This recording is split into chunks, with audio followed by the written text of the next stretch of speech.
మా ఫ్రెండ్ గారికి కూడా నొప్పులు బాగా వచ్చాయండి, బాడీ పెయిన్స్ విపరీతంగా బాడీ పెయిన్స్ వచ్చాయి. అయితే నాకు తగ్గిపోయినాయి, పలానా డాక్టర్ దగ్గర పోదాం పదా అని అతను కూడా తీసుకెళ్ళాను. అప్పుడు అతను ఒక ఇంజెక్షన్ వేయలేదు కానీ మెడిసిన్ ఇచ్చాడండి, టాబ్లెట్లు.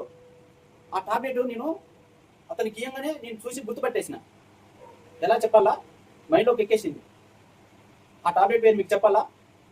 మీరు కూడా చూస్తారా? ఇది కూడా నోట్ చేసుకోండి, చాలా important.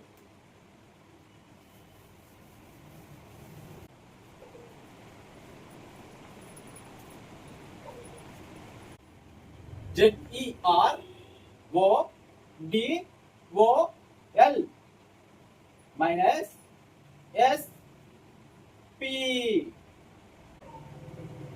ZER GER ODOL dal. Zerodol. Zerodol దాల్ అంటే ఏంది? హిందీలో పదం ఉంటుంది కదా, పప్పు. పప్పులో జీరా జీరా రైస్ జీరా జీరా ఏమంటుంది? జీర్వోదాల్. ఎస్పీ చెప్పాలా అండి? అసలు ఇది చెప్తే మా ఫ్రెండ్ అయితే షాక్ అయిపోయాడు. ఎంత షాక్ అయిపోయాడు తెలుసా? అసలు నేను ఎంత తెలుగుగలను అన్నది అతనికి అర్థమైపోయింది. చెప్పాలా మీకు కూడా? ఎస్పీ అంటే సప్పటి పప్పు.